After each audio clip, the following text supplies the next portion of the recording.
ప్రార్థన చేసుకుందాం. వాక్య పరిచర్య కొరకు ప్రార్థన చేద్దాం. దయతో అందరూ ప్రార్థనలు ఏకీభవించండి. ప్రార్థన అనగానే అందరూ కళ్ళు మూసుకొని మోకరించగలిగిన వారు మోకరించండి. చేతులు జోడించిన వారు చేతులు జోడించండి. ప్రార్థన చేద్దాం. అత్యున్నత సింహాసనం మీద ఆసీనుడైన దైవమా, నీకు వందనాలు, స్తుతులు, స్తోత్రాలు చెల్లించుకుంటున్నాను ప్రభువా. ఏపాటి వారము ఎన్నిక లేని మమ్మలను మీరు ఏర్పరచుకొని తండ్రి, ఎమోలపేట ప్రాంతానికి మమ్మలను మీరు తీసుకొని వచ్చి నీ విలువైన సందేశాలు, నీ నామము ఎరగిలేని ప్రజల మధ్య ప్రభా వినిపిస్తుండగా, ప్రభా చక్కటి స్వరాలను ప్రభా తండ్రి మాకు దయచేయండి. ప్రభా నీకు స్తోత్రాలు. ప్రభా తండ్రి నీ మాటలు వినగలిగే చెవులను మాకు దయచేయండి. ఆ మనసును మాకు దయచేయండి. ప్రభా నీ మాటలు కొన్ని నిమిషాలు నీ పక్షాన నిలబడి బోధిస్తుండగా తండ్రి ప్రభా సమయోచితమైన జ్ఞానమును పై పరిశుద్ధాత్మ దేవుని సహాయమును మాకు అనుగ్రహించమని ప్రార్థిస్తున్నాను తండ్రి. ప్రభా వింటున్న వారు ఇది నా మాటగా కాకుండా ప్రభా ఇది నీ మాటగా స్వీకరించగలిగే మంచి మనసును ప్రభా అందరికీ దయచేయండి. ఈ మాటలు స్వీకరించగలిగే ప్రభా మంచి మనసును ప్రతి ఒక్కరికి మీరు దయచేయమని యేసుక్రీస్తు ప్రార్థన మందిరం సహవాసము ద్వారా అనేక మంది రక్షణలు ప్రభా నడిపించేలాగున మీరు సహాయం దయచేయండి. ప్రభా అనేక మందికి మార్పును దయచేయండి. నూతన ఆత్మలను ఈ స్థలానికి తోడుకొని రమ్మని ప్రభా ఈ సహవాసము ద్వారా మీరు మాత్రమే మహిమ తెచ్చుకోమని యేసుక్రీస్తు నామమున ప్రార్థించి వేడుకుంటున్నాము కన్న తండ్రి, ఆమేన్. కూడి వచ్చిన సంఘమంతటికి జగత్తుకు రక్షకుడైన క్రీస్తు పేరట నా ప్రత్యేకమైన వందనాలు తెలియజేసుకుంటున్నాను. అందరూ బాగున్నారా? అదేవిధంగా ఈ మాటలు ఎందరికైతే వినిపిస్తున్నాయో వారందరూ కూడా చాలా చక్కగా వింటున్నారని నేను ఆశపడుతున్నాను. వారందరికీ కూడా యేసుక్రీస్తు ప్రార్థన మందిరం సహవాసము ద్వారా గ్రామంలో ఉన్న కాపరస్తులకు, గ్రామ పెద్దలకు, అధికారులకు, నాయకులకు, అందరికీ గ్రామం అంతటికి కూడా నా ప్రత్యేకమైన వందనాలు తెలియజేసుకుంటున్నాను. మీరు క్షేమంగా ఉండాలి, మీరు సంతోషంగా ఉండాలి. మీరు రక్షణ కొరకు మేము ప్రార్థన చేస్తున్నాం, మీ ఆనందం కొరకు మేము ప్రార్థన చేస్తున్నాం.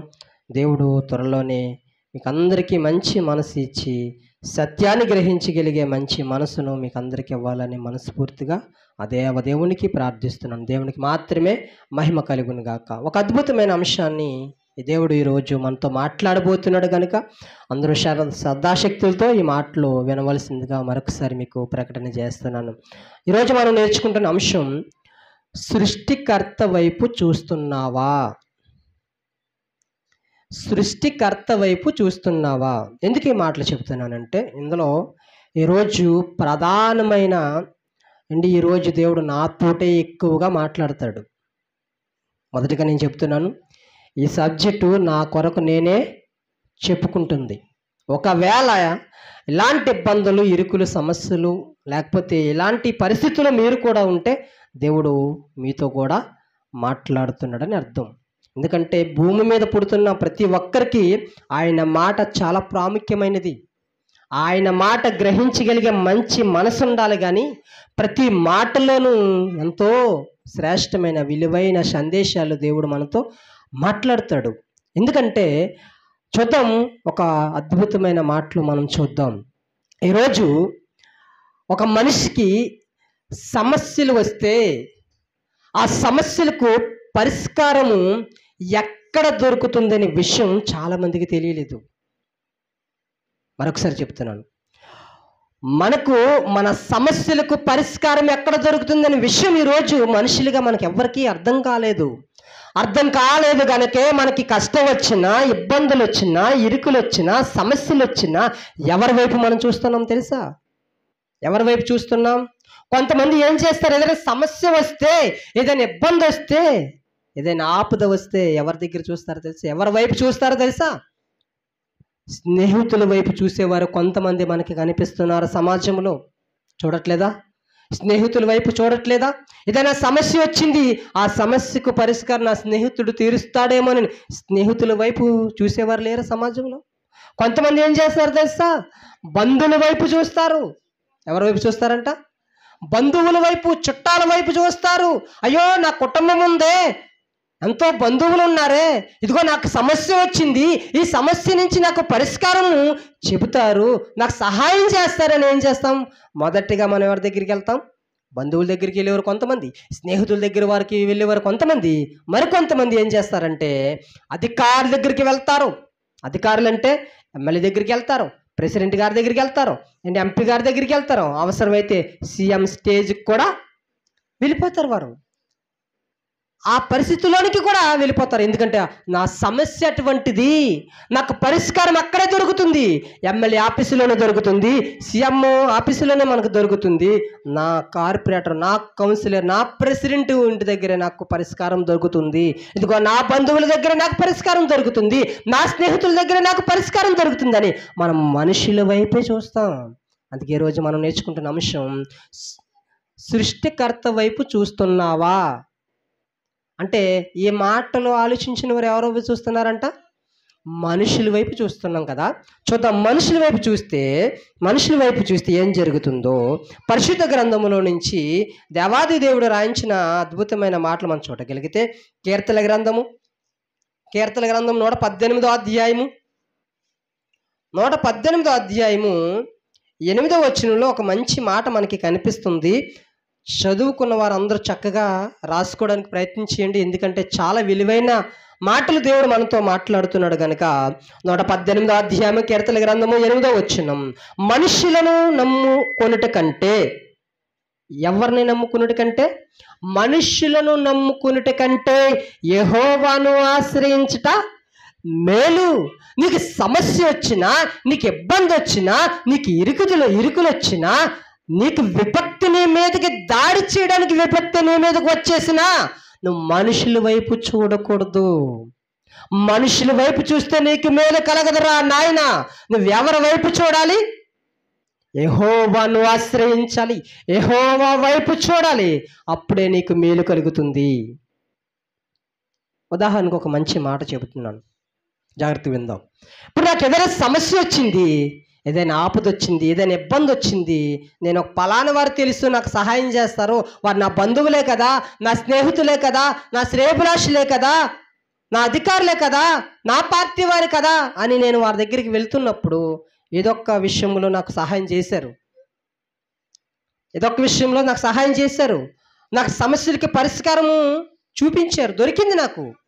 కానీ ఒకానొక రోజు అదే వ్యక్తితో నీకు ఎడబాటు వస్తే, అదే వ్యక్తితో నువ్వు గొడవ వస్తే ఏం చేస్తారు తెలుసా? ఇదిగో రే, పలానా రోజు నీకు సమస్య వచ్చినప్పుడు నేనేనరా నీకు దిక్కు అన్నాడా? అనలేదా? అంటాడు కదా. ఇదిగో నీకు తిండి లేనప్పుడు తిండి పెట్టాను, నీ బట్టలు లేనప్పుడు బట్టలు ఇచ్చాను, నువ్వు ఉండడానికి ఇల్లు లేనప్పుడు నేను ఆశ్రయం ఇచ్చాను, నీ అప్పులు తీర్చడానికి నేను సహాయం చేశాను, సాక్షాంతకాలు పెట్టాను. ఇలా మీరు ఎన్నో యాడ్ చేసుకుంటారు, అన్ని యాడ్ చేసుకోండి. ఏదో ఒక రోజు నేను తప్పుపరుస్తాడు వాడు. అంటాడంట, ఇది వాస్తవం. నీకు సహాయం చేసే మనుషులు ఎల్లప్పుడూ ఏమి అనకుండా ఉండరు.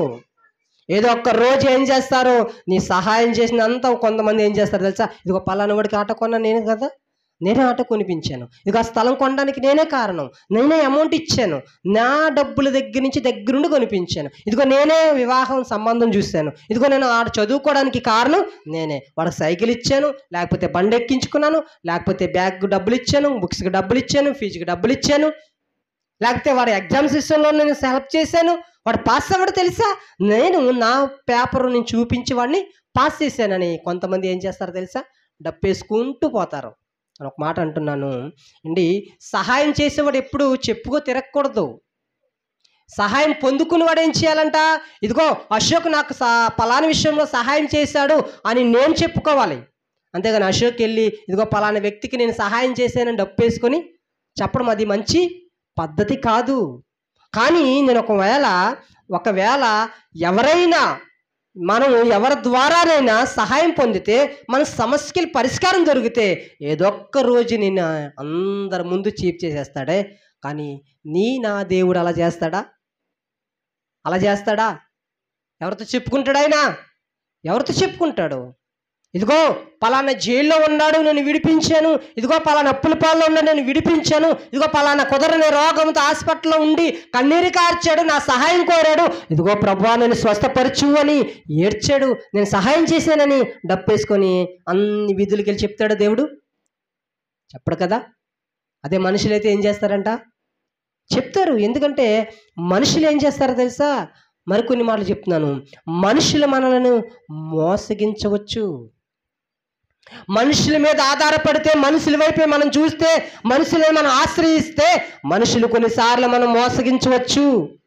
కొన్నిసార్లు మన ఆశలని భంగపరచవచ్చు.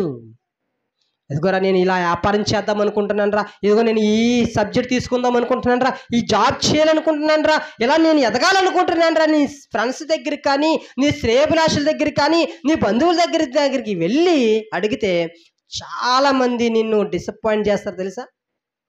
ఎందుకంటే నువ్వు బాగుపడిపోతావు, నువ్వు ఎదిగిపోతావు, నువ్వు ఎదగడం, నువ్వు బాగుపడడం నీ కుటుంబానికి నచ్చదు, నీ బంధువులకి నచ్చదు, నీ రక్త సంబంధులకి నచ్చదు, నీ స్నేహితులకి అస్సలే నచ్చదు, అస్సలు నచ్చదు. ఎందుకంటే మనుషుల స్వభావం అలాంటిది. మనుషులు మోసం చేస్తారు. మనుషులు ఒక ఆశ కలిగి, ఇదిగో నేను పలానా అమ్మాయిని చేసుకుందాం అనుకుంటున్నాను, పలానా అబ్బాయిని చేసుకుందాం అనుకుంటున్నాను, పలానా వారికి మా అమ్మాయిని ఇవ్వాలనుకుంటున్నాను, పలానా అమ్మాయిని తెచ్చుకుందాం అనుకుంటున్నాను అంటే చాలామంది లేనిపోని మాటలు చెప్పేవారు కూడా ఉంటారు తెలుసా. ఎందుకంటే అమ్మాయిని చేసుకుంటే నువ్వు బాగుపడిపోతావు, అబ్బాయిని చేసుకుంటే నీ లైఫ్ సెటిల్ అయిపోతుందని ఏం చేస్తారు, లేనిపోని మాటలు చెప్తారు, సంబంధాలు ఎడదీసేస్తారు. ఆఖరికి పెళ్ళి అయిపోతున్నప్పటికీ కూడా అమ్మాయిని బ్యాడ్ చేస్తారు, అబ్బాయిని బ్యాడ్ చేస్తారు. ఎందుకంటే నీ కాపురములో చిచ్చులు పెట్టాలని చూస్తారు. మనుషుల స్వభావం అలాంటిది. అందుకే ఒక అద్భుతమైన మాట మీకు చూపిస్తున్నాను. పరిశుద్ధ గ్రంథముల నుంచి దేవుడు రాయించిన మాట. కీర్తన గ్రంథము 108వ అధ్యాయంలో 12వ వచనములో, 108వ అధ్యాయము, ఇందాక చూసుకుంటే 118వ అధ్యాయము, 108వ అధ్యాయము, కీర్తన గ్రంథం 108వ అధ్యాయము 12వ వచనంలో మంచి మాట మనకి కనిపిస్తుంది. మనుషుల సహాయము, చదవాలి, మనుషుల సహాయము వ్యర్థము. ఎందుకు వ్యర్థమని దేవుడు రాయించాడంటే, ఇదిగో కొన్నిసార్లు నీకు సహాయం చేశారనుకో మనుషులు, నీ సహాయాన్ని అనేక మందికి డప్పేసుకొని చాటింపేస్తారు. కనీసం సట్టిస్తే సట్టిచ్చినా కూడా ఆ షట్ట నాదే, ఆ షట్ట నాదే, ఆ షట్ట నాదే అని చెప్పుకునేవారు ఉన్నారు తెలుసా. కొన్నిసార్లు బైక్ అడిగితే ఆ బైక్ ఎన్నిసార్లు హెల్ప్ చేసానో తెలుసని చీప్ చేసేవారు లేరా. ప్రతి విషయంలో నేను పలానా హోటల్కి తీసుకెళ్ళాను, ఆడ ఎప్పుడు డబ్బులు తెచ్చుకోడు, నా డబ్బులే, నా పార్టీయే, నేనే. కనీసం తిండి పెట్టినప్పుడు కూడా మళ్ళీ ఏం చేస్తారంట, కనీసం కూర వేస్తే అడుగుతారు. అంతవరకు ఎందుకు మున్సిపాలిటీ వాటర్ కానివ్వండి, పంచాయతీ వాటర్ కానివ్వండి, కొళాయి వాటర్ కూడా ఇవ్వడానికి ఇష్టపడరు తెలుసా. అడుగుతారు, ఇదిగో వాళ్ళకి నీళ్ళు ఇచ్చాను, వాళ్ళకి 2 బిందులు నీళ్ళు ఇచ్చానని చెప్పుకుంటారు. అందుకే దేవుడు అంటాడంటే మనుషుల సహాయము వ్యర్థము. ఎందుకంటే నీకు సహాయం చేసినట్టుగా చేస్తారు, కానీ నేను చాలా చోట్ల నేను చీప్ చేస్తారు, నీ పరువు తీస్తారు, నీ హేళన చేస్తారు. ఎందుకంటే వారికి గొప్ప వస్తుంది. ఎందుకంటే 2 బిందులు కూడా నీళ్లు తాగడానికి గతి లేని వాళ్ళు ఇదిగో ఈ 2 బిందులు నేను తెచ్చుకోమన్నాను, నేను పట్టించాను, ఇదిగో మోటార్ వేసి మరీ ఇచ్చానని గొప్ప చెప్పుకుంటారు. ఎందుకు తెలుసా, నేను చీప్ చేయడానికి. అక్కడ నీ స్థాయిని తగ్గిస్తారు, వారి స్థాయిని పెంచుకోవడానికి ప్రయత్నం చేస్తారు. అందుకే మనం కష్టం వచ్చినా, మనకి సమస్యలు వచ్చినా మనం ఎవరి వైపు చూడాలి, యెహోవాను ఆశ్రయించుట మేలు.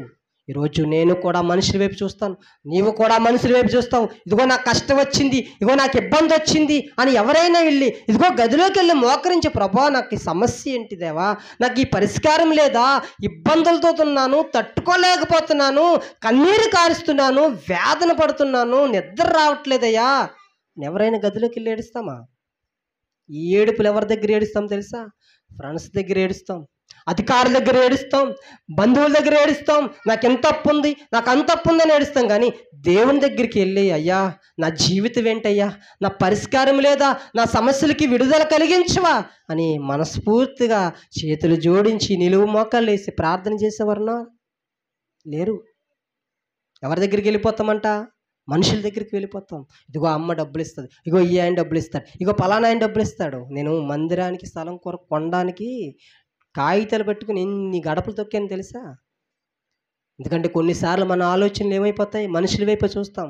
అయ్యో పిలిచిన వాడు, పరిచర్యను జరిగిస్తున్నవాడు, పని అయింది, కార్యం అయింది, స్థలం అయింది, ఇందులో మన ఇల్లు కట్టుకోవడానికి లేదే, అమ్ముకోవడానికి లేదే, తినడానికి లేదే, ఆస్తులు సంపాదించుకోవడానికి లేదే అని మనం అన్నీ తెలుసుకొని కనీసం మనం మోకరించి ప్రార్థన చేయగలిగితే ఏం చేస్తాడు దేవుడు? ఖచ్చితంగా సహాయము ఏదో ఒక ద్వారాన్ని తెరుస్తాడు ఆయన. కానీ మనం ఏం చేస్తాం? నేను కూడా చేశాను అలా. మనుషుల వైపే చూస్తాం. ఇగో ఆ ఇంటికి వెళ్తాం, ఇంకో పలానా ఇంటికి వెళ్తాం, ఇంకో పలానా, ఇగో నా ఫ్రెండ్స్ ఇస్తారు, ఇగో పలానా సేవకుడు ఇస్తారు, పలానా బంధువులు ఇస్తారు, పలానా వారు ఇస్తానని అన్ని గడపలు తొక్కేసి లాస్ట్ స్టేజ్కి సొమ్మసిల్లిపోయి నీరసపడిపోయి అయ్యో ఇంకా మన వల్ల అవ్వది కార్యము అని కొన్ని స్థితిలోనికి వెళ్ళిపోతున్నప్పుడు, ప్రభువా నీ చిత్తమైతే అక్కడ జరిగించు, నీ చిత్తానికి అప్పగిస్తున్నాం ప్రభువా, మీరు ద్వారాలు తెరవండి అని ఆయన మీద ఆధారపడి ఆయన ప్రార్థన సహాయము, మన ప్రార్థన రిక్వెస్ట్ అనేక మంది సంఘాలను బోధిస్తూ అనేక మంది సేవకులకు తెలియచేస్తున్నప్పుడు ఖచ్చితంగా దేవుడు ఏం చేశాడు? ద్వారము తెరిచాడు. ఎలా తెరిచాడు తెలుసా? మనం ఎవరి దగ్గరికి వెళ్ళి డబ్బులు అడగలేదు, ఎవరు మనకి ఇవ్వలేదు. కానీ వారంతటి వారే బ్యాంక్ మేనేజర్లు ఫోన్ చేసి ఇదిగో పలానా మీకు ఈ బ్యాంకులో నుంచి లోన్ శాంక్షన్ అవుతుంది, మీకు కావాలా? మన బ్యాంక్కి వెళ్ళి అడిగితే ఇస్తారా? ఎవరు? బ్యాంక్కి వెళ్ళి ఇదిగో ఏంటి మాకు డబ్బులు కావాలంటే వారు ఎవరు? ఏ డాక్యుమెంట్స్ లేకుండా వారు ఎవరు? ఇదని తనఖా పెడితే ఇస్తారేమో కానీ మనంతటి మనం వెళ్ళి ఇదిగో పలానా బ్యాంక్కి వెళ్ళి ఇదిగో నాకు ఇంత అమౌంట్ కావాలంటే ఎవరళ్ళు? నీ సిబిల్ స్కోర్ బాగుంటేనే ఇస్తారు. వారు అంతటి వారే ఫోన్ చేసి ఇదిగో పలానా అమౌంట్ కావాలి, ఎంత అమౌంట్ శాంక్షన్ అయింది, మీకు కావాలా అన్నప్పుడు నేను రిజెక్ట్ చేశాను ఫస్ట్లో. ఎందుకంటే మన పరిస్థితులను బట్టి మనం కట్టలేమని స్థితిలోను ఉన్నప్పుడు ఏదో ఒక రకంగా దాన్ని తీసుకోవాలనే ఆలోచన, ఇది దేవుని మందిరం, దేవుని పని జరగాలి అనుకొని మనం ఏం చేస్తాం? తీసుకోవడం. ఏదో ఒక రకంగా దేవుడు కాస్త అమౌంట్ కట్టడానికి ద్వారాలు తెరిచాడు. ఇంకా నేను దేవుని మీద ఆధారపడి, ఇంకా నేను దేవుని ప్రార్థనలు ఎక్కువ గడిపి, ఇంకా నేను దేవునితో పెనుగులాడి, ఇంకా దేవునితో నేను సహవాసం చేస్తే మిగతా కూడా కార్యం దేవుడు చేస్తాడు. ఇంకొక విషయం చెప్పడానికి ఆశపడుతున్నాను. మూడవ కుమార్తె నిహారిక 3 సంవత్సరాల నుంచి ప్రార్థన చేస్తున్నాను. 3 సంవత్సరాల నుంచి అక్షరా స్కూల్ సీట్ కావాలి, అక్షరా స్కూల్ కావాలి, అక్షరా స్కూల్లోనే సీట్ కావాలని 3 సంవత్సరాల నుంచి ఎప్పుడైతే ఫ్రీ సీట్లు పెడుతున్నారో అప్పటి నుంచి నేను అమ్మాయి కొరకు ప్రార్థన చేస్తున్నాను. తెలుసా? చెప్తాను, తనకి పెద్ద అయిన తర్వాత అన్నీ చెప్తాను. ఇదిగో అమ్మ నేను ఇంత కష్టపడ్డాను. ఈ 3 సంవత్సరాల నుంచి చేసిన ప్రార్థన దేవుడు ఖచ్చితంగా విని ఏం చేశాడు? అన్ని స్కూళ్ళు ఉన్నాయి, చాలా స్కూళ్ళు ఉన్నాయి. కానీ ఏ స్కూల్లోనూ కాకుండా ఏదైతే నేను ఆశపడుతున్నానో, ఏ స్కూల్ అయితే స్కూల్ బాగుంటుంది, ఏ స్కూల్ అయితే అమ్మాయి ఇష్టపడుతున్నానో అదే స్కూల్లో సీట్ ఇచ్చి ఎన్ని టెన్షన్లు, ఆకర్షణ వరకు టెన్షన్ అయినా సరే పట్టు విడవకుండా ఇదిగో సేవకుల ఫెలోషిప్పుల్లోనూ ప్రార్థన చేయించమని నా బిడ్డకి దేవుని చిత్తమైతే ఆ స్కూల్లో చదివే అవకాశం దేవుడు దయచేస్తే కనీసం అమ్మాయి అన్ని ఎలిజిబిలిటీగా ఉంది, అన్నీ పర్ఫెక్ట్గా ఉన్నాయి, అన్ని రికార్డ్స్ అంతా బాగానే ఉన్నాయి. వారు ఖచ్చితంగా వారి మనసును మారిస్తే ఖచ్చితంగా దేవుడు కార్యం చేస్తాడు. ప్రార్థన చేయండి అని 100 మంది సేవకులను నేను చెప్పడం జరిగింది అండి. వారంతటి వారే ఫోన్ చేసి స్కూల్లో సీట్ సెలెక్ట్ చేసి అప్లికేషన్స్ ఇచ్చి లాస్ట్కి అమ్మాయి చిన్న ఆటంకంలో ఉన్న ఆయన కూడా, ఆటంకపరిచిన ఆయన కూడా ఫోన్ చేసి మీరు స్కూల్కి వెళ్ళండి, అన్నీ మేము మా పాత స్కూల్లో రికార్డు క్యాన్సిల్ చేస్తాం, మీ స్కూల్లో యాడ్ అవ్వడానికి అన్నీ పర్ఫెక్ట్గా చేస్తాం, ఎటువంటి ఆటంకం లేకుండా వారంతటి వారే ఎంఈఓ గారు అంటే స్కూల్ యాజమాన్యం కాకినాడ సిటీ అన్ని స్కూల్లో ఆయన అండర్వేర్లో ఉంటాయి. ఆయన అంతటా ఆయన ఫోన్ చేసి చెప్పడం జరిగింది. ఇది దేవుని మీద ఆధారపడితే, దేవుని వైపు మనం చూస్తే కలిగే మేలులు పొందుకుంటాం, లాభాలు పొందుకుంటాం. ఎందుకంటే మనుషుల వైపు మనం చూడకూడదండి. చూడండి, కీర్తన గ్రంథం 121వ అధ్యాయము 121వ అధ్యాయము కీర్తన గ్రంథము మొదటి వచనం యాత్ర కీర్తనలో 121వ అధ్యాయం మొదటి వచనం, కొండల తట్టున కన్నులెత్తుచున్నాను, నాకు సహాయం ఎక్కడ నుండి వచ్చును? కొండల చుట్టూ మనము చేతులు ఎత్తితే సహాయం వచ్చేస్తుందా? కళ్ళెత్తి కొండల వైపు చూస్తే సహాయం వచ్చేస్తుందా? సముద్రం దగ్గరికి వెళ్ళి సముద్రం వైపు అలా చూసి, సముద్రమా నాకు చేపలు కావాలంటే అలా పడిపోతాయా? కొండల తట్టు చూస్తే నీకు సహాయం వచ్చేస్తుందా? సముద్రం వైపు చూసి నాకు పలానా చేప కావాలంటే వచ్చేస్తుందా? మరి ఎవరి వైపు చూడాలి? ప్రకృతి వైపు చూస్తావా? ప్రకృతిని సృష్టించిన వాడి వైపు చూస్తావా? నా మాట జాగ్రత్తగా వినాలి. ప్రకృతి వైపు చూస్తున్నామా? ప్రకృతిని సృష్టించిన వాడి వైపు మనం చూస్తున్నామా? ఎవరి వైపు చూడాలంట? మనం కొండల తొట్టు, సముద్రం తొట్టు, పలానా చోట తొట్టు మనం చేతులెత్తి, మనం కన్నులెత్తి నాకు సహాయం కావాలని కోరకూడదంట. ఆ రెండో లైన్ చదవండి, అద్భుతమైన మాట ఉంటుంది. యెహోవా వలనే నాకు సహాయము కలుగును, ఆయన భూమి ఆకాశములను సృజించినవాడు. ఎవరైనా మన దేవుడు. భూమి ఆకాశములను సృజించిన సృష్టికర్త వైపు నా కనులెత్తి చూడాలి. సహాయం అక్కడ మాత్రమే నాకు దొరుకుతుంది. కొండల తట్టు చేతులెత్తుతాను, సముద్రం వైపు నేను చేతులెత్తి నేను సహాయం కోరుతాను, కనులెత్తి చూస్తాను అంటే సహాయం దొరకదు. కానీ సముద్రముని, భూమిని, ఆకాశములను సృష్టించిన సృష్టికర్త వైపు మనము కన్నులెత్తి చూసి సహాయం కోరుకుంటే ఖచ్చితంగా అక్కడి నుంచి మనకి ఏమొస్తుందంట? సహాయం. అక్కడి నుంచి మనకి సహాయం వస్తుందండి. మనుషుల పరిష్కారం కొరకు మనము సృష్టికర్త వైపు కాక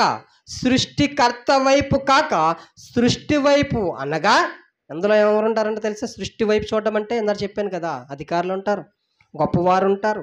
గొప్పవారి వైపు కానీ, గొప్ప వాటి వైపు కానీ చూచుట వలన మనకు సహాయము కలగదు కానీ ఎవరి వైపు చూడాలంట? భూమి ఆకాశము సృజించిన యెహోవా వలనే నాకు సహాయము కలుగునని 121వ అధ్యాయం 2వ వచనంలో స్పష్టంగా రాయించాడు దేవుడు. నేను సహాయం నాకు నా దేవుడు ఇవ్వగలడు. నన్ను పుట్టించినవాడు, నీరు పోసినవాడు, ఊపిరి పోసినవాడు, గాలినిచ్చినవాడు, నాకు ఆహారాన్ని ఇచ్చినవాడు, బలమునిచ్చినవాడు, శక్తినిచ్చినవాడు, ఆరోగ్యాన్నిచ్చినవాడు, ఆయుష్నిచ్చినవాడే నాకు సహాయం చేస్తాడు. కానీ ఇంకెవరైనా చేయగలరా? ఎవ్వరు చేయలేరండి. ఎవ్వరు చేయలేరు. 124వ అధ్యాయం కీర్తనల గ్రంథం 8వ వచనములో, 124వ అధ్యాయం కీర్తనల గ్రంథం 8వ వచనములో, భూమి ఆకాశము సృజించిన యెహోవా వలనే మనకు సహాయము కలుగుచున్నది. చిన్న అద్భుతమైన మాటలు కదా. ఆయన మాటల్లో జీవమున్నది, ఆయన మాటల్లో శక్తి ఉన్నది, ఆయన మాట మనిషిని బ్రతికిస్తున్నది. మరొకసారి చదువుతున్నాను. 124వ అధ్యాయం కీర్తనల గ్రంథం 8వ వచనం, భూమి ఆకాశమును సృజించిన యెహోవా వలనే నాకు సహాయము కలుగుచున్నది. భూమి ఆకాశములను కలుగజేసిన సృష్టికర్తవైన యెహోవా వలనే నాకు సహాయము కలుగుచున్నది, కానీ మనుషుల వైపు నాకు సహాయము కలగదు. అదే కీర్తనల గ్రంథము 33వ అధ్యాయము 21వ వచనం. అదే కీర్తనల గ్రంథము 33వ అధ్యాయము 11వ వచనం. యెహోవా ఆలోచన సదాకాలము నిలిచును, ఆయన సంకములు తరతరములు ఉండెను. క్షమించాలి, 2వ వచనం ఒకసారి చూడండి. 33వ అధ్యాయం కీర్తనల గ్రంథం 21వ వచనం. మన ప్రాణము యెహోవా కొరకు కనిపెట్టుచున్నది, ఆయనే మనకు సహాయము, మనకు కేడుమునే ఉన్నాడు. ఎవరంట మనకు సహాయము చేసేవాడు? ఎవరంట? ఎంపీ చేస్తాడా? ఎమ్మెల్యే చేస్తాడా? చేస్తారు. ఎందుకు తెలుసా? పార్టీ కోసం కష్టపడ్డాం అనుకో, పార్టీ కోసం కష్టపడే వరకు ఏం చేస్తారు తెలుసా? కొన్ని చోట్ల కొన్ని ల్యాండ్స్ ఇస్తున్నారు. ల్యాండ్స్ ఇస్తారు కదా, ఈ మొక్క తీసుకోరా, ఎందుకంటే నువ్వు 5 సంవత్సరాల వెనకాల కష్టపడ్డావు కదా, నా మీద కేసులు వేసుకున్నావు కదా, ఈ మొక్క నువ్వు తీసుకోరా అని అంటున్నాడు. పార్టీ మారిన తర్వాత ఏం జరిగిందో తెలుసా? ఏ మొక్క అయితే ఎమ్మెల్యే ఇచ్చాడో ఆ మొక్క లాగేసుకుంటున్నారు తెలుసా మరలా. నిజం, వాస్తవం చెప్తున్నా నేను. ఇదిగో 5 సంవత్సరాలు నా మీద ఎన్నో నిందలు వేసుకున్నావు, ఎన్నో అవమానాలు పడ్డావు, నా మీద ఎన్నో సాక్ష్యాలు, నా మీద ఎన్నో కేసులు, నా మీద పడవలసిన కేసులు నీ మీద వేసుకొని నన్ను సేఫ్ జోన్లో పెట్టి నువ్వు రిస్క్ జోన్లోనికి వెళ్ళావు కదా, ఎన్నో అవమానాలు పడ్డావు, ఎన్నో దెబ్బలు తిన్నావు, ఎన్నో చెప్పులు దెబ్బలు తిన్నావు, విసిరిన తిట్లు తిన్నావు, ఏం తిన్నావు, అవమానాలు పడ్డావు, ఎన్నో పడ్డాయి కదా, ఇదిగో పక్క సైట్ ఖాళీగా ఉంది కదా, అది నీ పేరు రాసేస్తున్నాను రా అంటాడు. పార్టీ మారిన తర్వాత మరుక్షణం వచ్చేస్తారు తెలుసా? అధికారులకు వచ్చిన పార్టీ వెంటనే వచ్చేస్తుంది. రే, ఈ ల్యాండ్ ఎక్కడదరా, ఎవరిచ్చారా నీకు? మనం కొన్నామా? మనం కొంటే ఏం చేస్తాం? ఇదిగో పలానా చోట కొన్నానండి, ఇదిగోండి డాక్యుమెంట్స్ ఉన్నాయండి, పేపర్లు ఉన్నాయండి, ఇక ఇంత అమౌంట్ తీసుకున్నానండి, ఇదిగోండి వాళ్ళ పేపర్ సంతకాలు పెట్టారని అని చెప్తాం. ఏంటి ఏమంటారంటే కబ్జా చేస్తారు కదా భూములు, దాన్ని ఏమదో అంటారు, బోకర్ భూములు ఏదో అంటారు. అవి అంటే ఖాళీగా ఉన్న స్థలాలు, దేనికి పనికిరాని స్థలాలు కానీ లేకపోతే ఎవరి కావు అవి. ఏం చేస్తారు వెంటనే అది ప్రభుత్వ అండవేర్లు ఉంటాయి, ప్రభుత్వం పేరున ఉంటాయి, ప్రభుత్వానికి సంబంధించిన ఆస్తులు అవి. అవి నేను ఎమ్మెల్యేగా ఉన్నాను, ఎంపీగా ఉన్నాను, నాకు ఇష్టం వచ్చినట్టుగా ఇచ్చేస్తానంటే తర్వాత వచ్చిన పార్టీ వారు ఊరుకుంటారా? ఊరుకోరు. కనీసం ఒక సెంటు భూమి కూడా లాగేసుకుంటున్నారు తెలుసా? సెంటు భూమి కూడా ఇస్తే లాగేసుకుంటున్నారు. రిపీట్గా జరుగుతుంది, అది రిపీట్గా జరుగుతుందండి. ఈడొస్తే వాడు, వాడొస్తే ఈడు, ఇలా మధ్యలో నలిగిపోతారు. ఎందుకంటే అదే దేవుడు సహాయం చేశాడు అనుకోండి, ఎవరైనా లాక్కుంటారా? ఎవరి దగ్గర లాక్కుంటారు? ఎవరొచ్చి అడుగుతారు? ఇప్పుడు నీ అంతటి నువ్వు వచ్చి, ఇదిగో ఇది నేను మందిరానికి స్థలం ఇచ్చేసానండి, మందిని కట్టుకోండి, ఇదిగో సాక్షాంతకాలు పెట్టేస్తున్నానండి అని ఒక వ్యక్తి వచ్చి, మనకే ఒక వ్యక్తి వచ్చి, ఇదిగో స్థలం తీసుకోవయ్యా, ఇదిగో మందిరం కట్టుకోవయ్యా అని అన్నాడు. దేవుడి ప్రేరేపణ బట్టి మరలా వచ్చి లాగేసుకుంటాడా? ఎందుకంటే సంతకాలు కూడా పెట్టేశాడు మనకు. ఎందుకంటే దేవుడు ప్రేరేపణ అలా ఇచ్చేసాడు. మరలా వచ్చి ఈ స్థలం నాకు ఇచ్చి అంటాడా? ఎప్పుడైనా జరిగే అలాగా? ఓసాన మినిస్ట్రీకి పెద్ద పెద్ద స్థలాలు ఇచ్చేసారు తెలుసా? అలాగా రాజమండ్రిలో స్థలం ఉందా? అనేక చోట్ల స్థలాలు ఉన్నాయా? పెద్ద పెద్ద సైట్లు ఉన్నాయా? అవన్నీ ఎవరు వచ్చారు తెలుసా? విశ్వాసులు ఇచ్చేసారు. వారు సొంతంగా ఇచ్చేసారు. ఇప్పుడు కొన్ని కోట్లు చేస్తే తెలుసా అమ్మితే? ఇప్పుడు వచ్చి అయ్యా అప్పుడు ఏది ఇచ్చేసాను తెలియక మరి ఇప్పుడు చాలా కోట్లు చేస్తుంది, ఆ లాలచేరు దగ్గర ఉన్న స్థలం మాదే అని తీసుకుంటారా? ఎప్పుడైనా అలాంటి దాఖలాలు ఉన్నాయా? తీసుకోరు. ఎందుకంటే అది దేవునిది, దేవునికి ఇచ్చారు. అది దేవుని సొమ్ము, దేవునికి ప్రత్యేకమైన స్థలం. అది మరలా అమ్ముకోవడానికి ఉండవు. ఇది దేవుడు చేసిన కార్యాలు. దేవుడి సహాయము అలా చేస్తాడు. కొన్నిసార్లు ఏంటి మనకి ఏదొక్క విధంగా దేవుడు ఏం చేస్తాడంటే ద్వారాన్ని తెరుస్తాడు, సహాయాన్ని పంపిస్తాడు. ఎవరైనా వచ్చి ఇదిగో పలానా రోజు నేను తెలియక చేసేసాను, దేవుడు అలాగ ఆ రోజు చెప్పాడు, అలాగే నాకు ఎప్పుడు మతి పనిచేయట్లేదు, ఇప్పుడు బుర్ర బాగా పనిచేస్తుంది, మతి బాగా పనిచేస్తుంది, ఆ రోజు నీకు ఇన్ని లక్షలు ఇచ్చాను కదా, ఇంత కానుక ఇచ్చాను కదా, నీ మీటింగ్స్కి నీ డబ్బులు ఇచ్చాను కదా, ఇదిగో ఆ సేవకుడికి మా ఇంట్లో భోజనం పెట్టాను కదా, ఇదిగో సంఘానికి నేను కానుక ఇచ్చాను కదా, సంఘానికి నేను భోజనాలు పెట్టాను కదా, మరి నా భోజనాలకు ఇచ్చాను అని ఎవరైనా అడుగుతారా? అడగరు. బట్టలు పెడతారు సేవకులకి, ఎవరైనా అడుగుతారా? విశ్వాసులకి పెడతారు. లేకపోతే హాస్పిటల్ ఏదన్నా సంఘం ఎత్తుకొని ఎన్ని డబ్బులు ఎత్తుకొని ఇదిగో ఆ విశ్వాసని నిలబెడతాయి. ఎవరైనా వచ్చి ఇదిగో నేను నిలబెట్టేసాను ఆ రోజు, ఇంకో మరలా మేము అందరూ డబ్బులు, ఇగో అమ్మాయి 100 ఇచ్చింది, అమ్మాయి 200 ఇచ్చింది, అమ్మాయి 5,000 ఇచ్చింది, అమ్మాయి 10,000 ఇచ్చింది, ఇంకో అతను 5,000 ఇచ్చాడు, ఎన్ని ఇచ్చే అని అడుగుతారు ఎవరైనా? అడగరండి. దేవుని సహాయం ఉంటే ఖచ్చితంగా దేవుడు సహాయం చేస్తే ఎవరు మన దగ్గర నుంచి లాక్కోలేరు. అదే మనుషుల సహాయం అనుకో, ఇదిగో నేను చెవులు ఇచ్చాను, ఇదిగో చైన్ ఇచ్చాను, ఇదిగో పలానా చోట నేను పేపర్లు ఇచ్చాను, ఇదిగో పలానా చోట నేను నీకు సాక్షాంతకాలు పెట్టాను, అవన్నీ నేను తప్పించే, నేను విడిపించే, ఆ రిస్క్ జోన్లో నేను పెట్టకు అని అంటారు. కానీ దేవుడైతే అలా అన్నాడండి, అలాగన్నాడు. కీర్తన గ్రంథం 40 అధ్యాయం 17 వచనం. కీర్తన గ్రంథము 40 అధ్యాయము. ఎందుకంటే మనకి సమస్య వచ్చినా, విపక్తులు వచ్చినా, కరువులు వచ్చినా, ఇబ్బందులు వచ్చినా మనం దేవుని వైపు మాత్రమే చూడాలి. దేవునికి మహిమ కలుగును గాక. మనుషుల వైపు మనం ఏ మాత్రం చూడడానికి వీల్లేదు. ఒకవేళ చూసామా, ఒక సహాయం పొందుకున్నామా, ఏదో ఒక్క రోజు నేను అవమానపరుస్తారు, ఏదో ఒక్క రోజు నువ్వు కన్నీరు కారుస్తావు, ఏదో ఒక్క రోజు ఆ సహాయం పొందుకునేందుకు ఎంతో గుండెలు బతుకుని రోధిస్తావు. అయ్యో ఆ రోజు నా పరిస్థితి బాగలేదని నాకు అన్నం పెట్టాడే, నా పరిస్థితి బాగలేదని వ్యాపారం నిలబెట్టాడే, అయ్యో నా పరిస్థితి నాకు ఉండడానికి ఇల్లు లేదని నేడనిచ్చినందుకు ఈ రోజు నన్ను అవమానిస్తున్నాడని బాధపడే రోజులు జీవితంలో జరుగుతాయి. జాగ్రత్త. ఎన్నో అవమానాలు పడ్డాం, ఎన్నో నిందలు పడ్డాం, ఎన్నో హేళన చేయబడ్డాం. అలాంటి అనుభవాలు చాలా వ్యక్తులకు ఉంటాయి తెలుసా?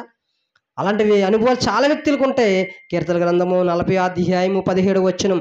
నేను శ్రమల పాలై దీనుడనై తిని ప్రభువు నన్ను తలంచుకొనిచున్నాడు.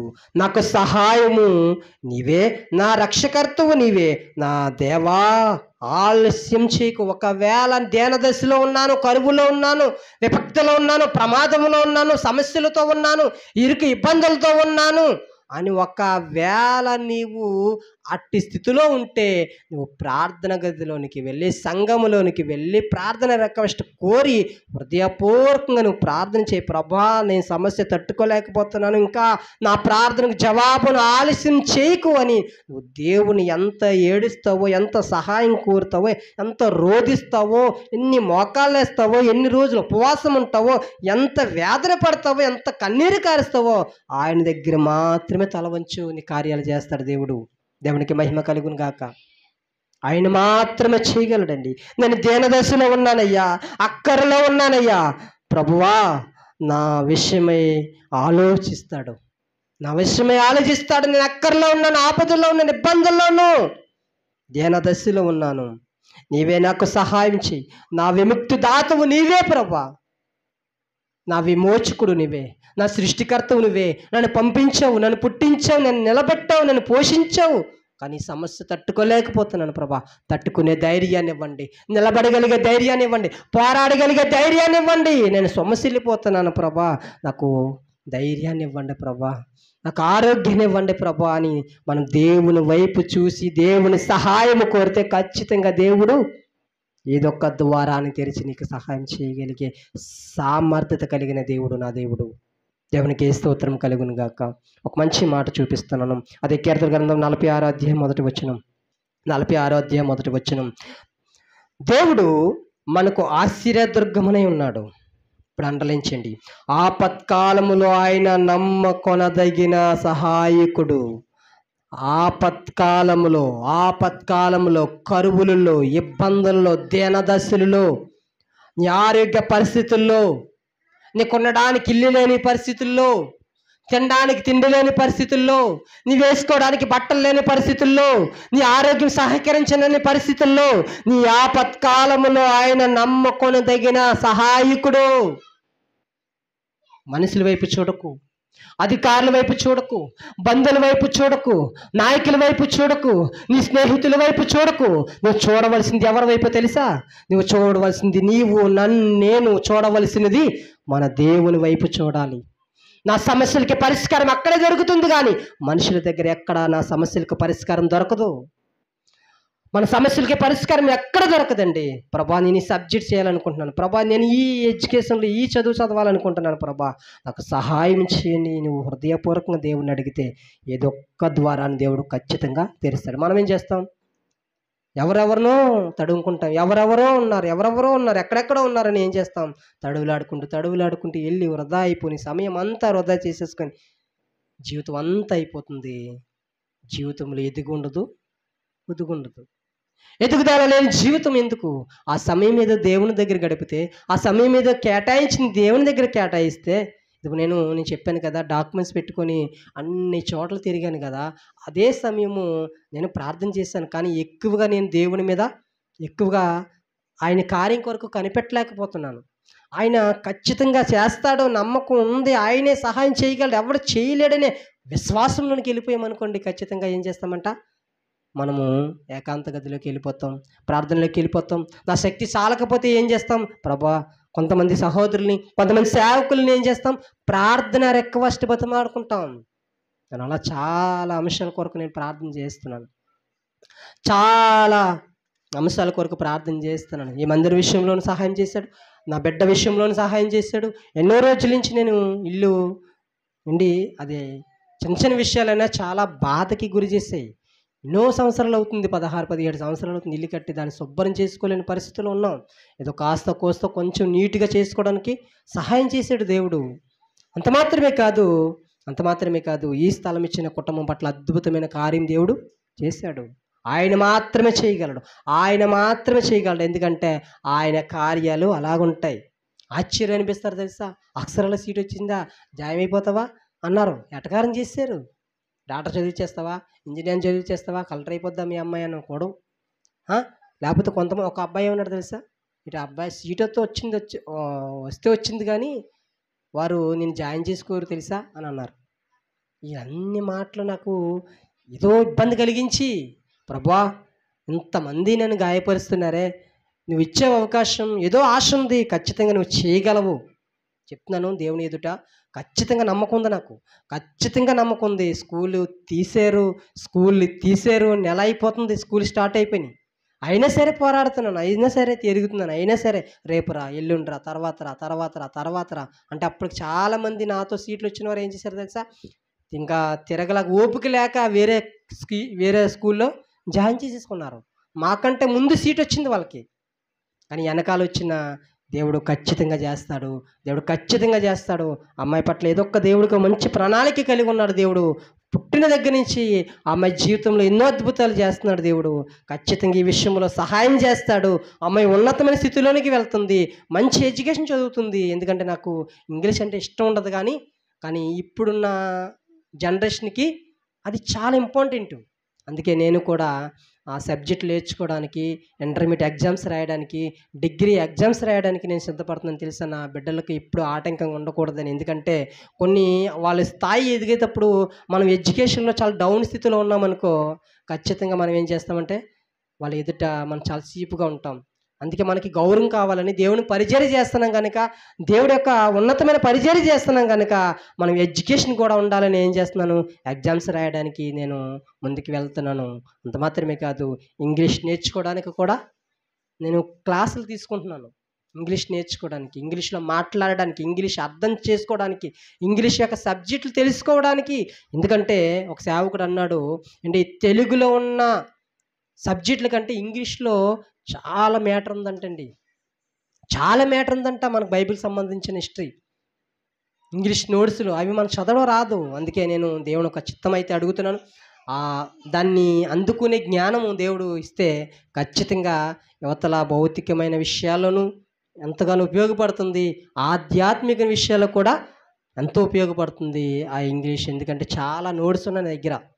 అవన్నీ కొంతమంది ట్రాన్స్లేషన్ చేశారు తెలుగులో.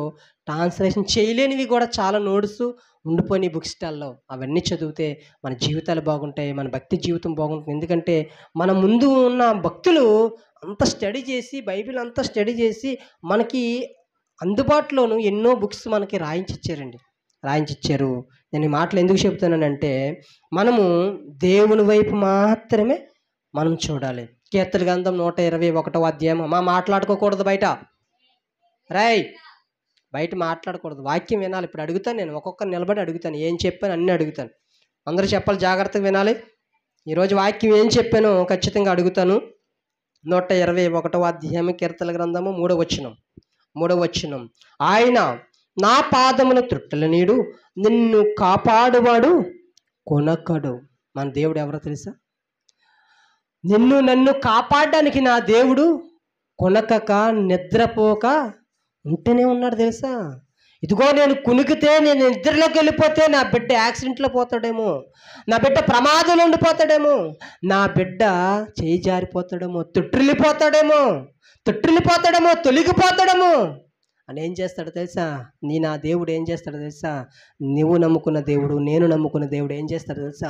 కొనకక నిద్రపోక. చూడండి ఆ మాట చూడండి. 4వ వచనం. ఇశ్రాయేలును కాపాడువాడు కొనకడు, నిద్రపోడు. యెహోవాయే నిన్ను కాపాడువాడు, ఆయన కొనకడు, నిద్రపోడు. ఎందుకో తెలుసా? నన్ను కాపాడడానికి, నన్ను నిత్యత్వంలోనికి నడిపించడానికి, పరలోక రాజ్యానికి నడిపించడానికి. వందల కోట్ల సంవత్సరాల నుంచి కళ్ళు తెరుచుకొని కాయలు కాసుకుంటూ అలా కూర్చున్నాడు తెలుసా? అయ్యో, నేను నిద్రలోకి వెళ్ళిపోతే, నేను పడక గదిలోనికి వెళ్ళిపోతే నా బిడ్డలు ఏమైపోతారని నిద్రక కొనకక అలా కాపు కాస్తేనన్నాడు. ఎవరుంటారండి? హాస్పిటల్లో ఎవరైనా పేషెంట్ దగ్గరికి వెళ్ళండి, ఒక్కరోజు నిద్ర లేకపోతే 2వ రోజు నీ కనురెప్పలు మూతపడిపోతాయి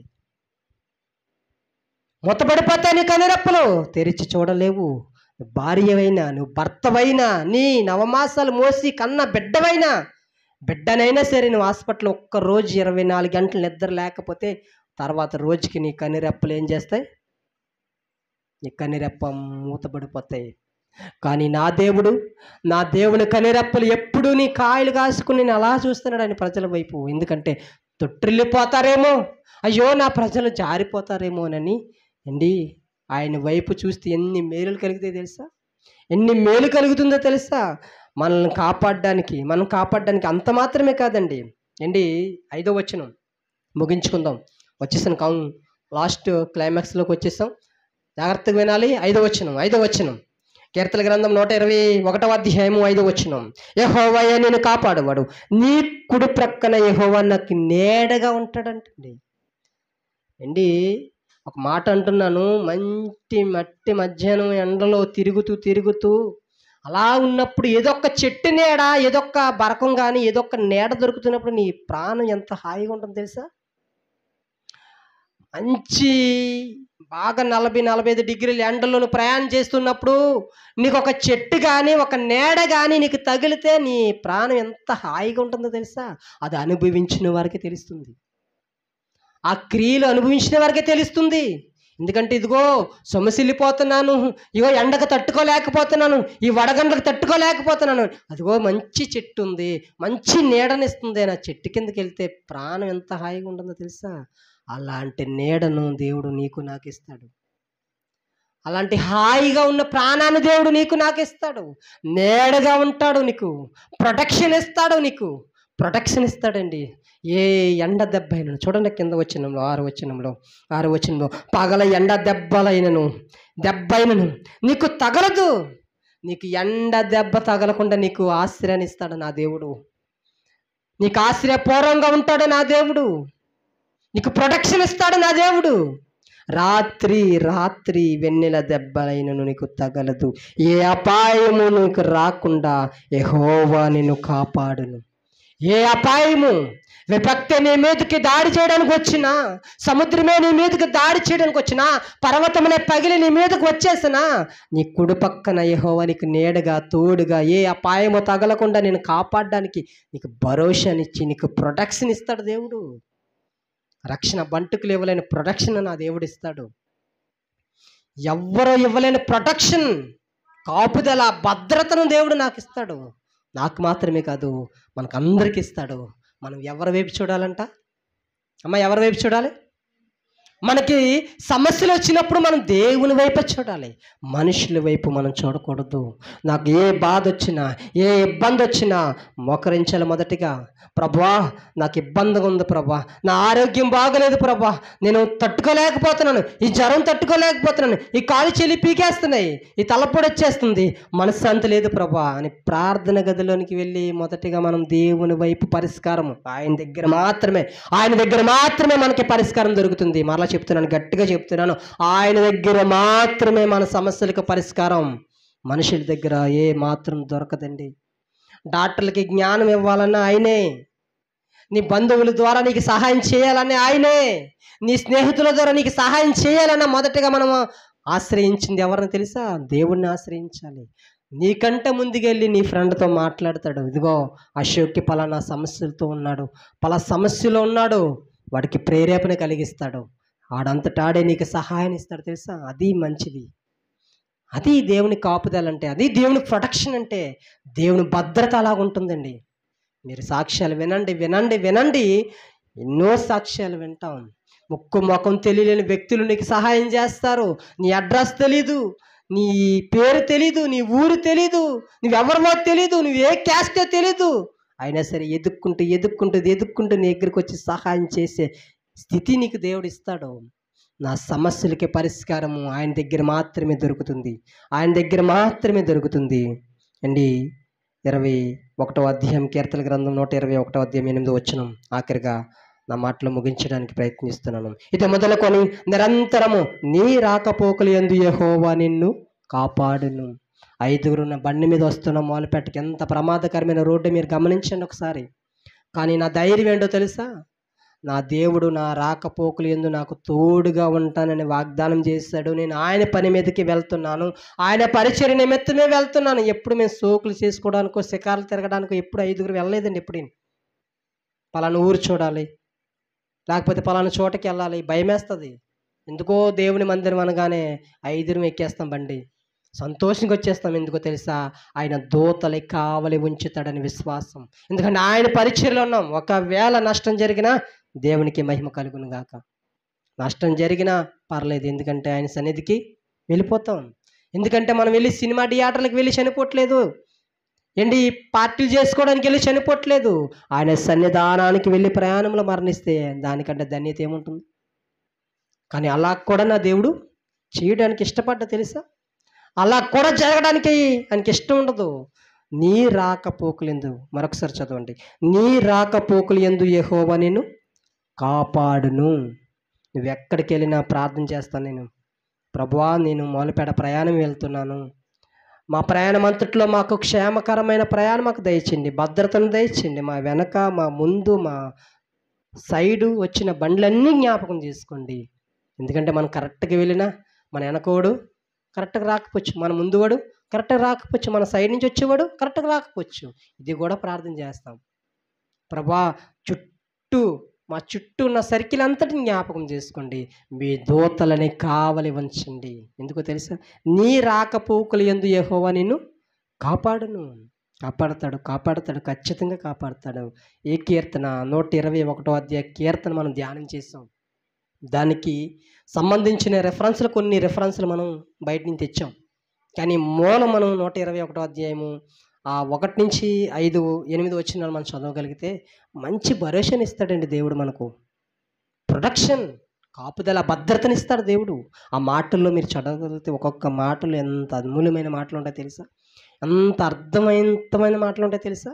మనం అర్థం చేసుకునే ఆలోచన జ్ఞానం ఉండాలి, కానీ ఆ మాటల్లో ఎంతో పరమార్థం ఉందండి, ఎంతో పరమార్థం ఉంది.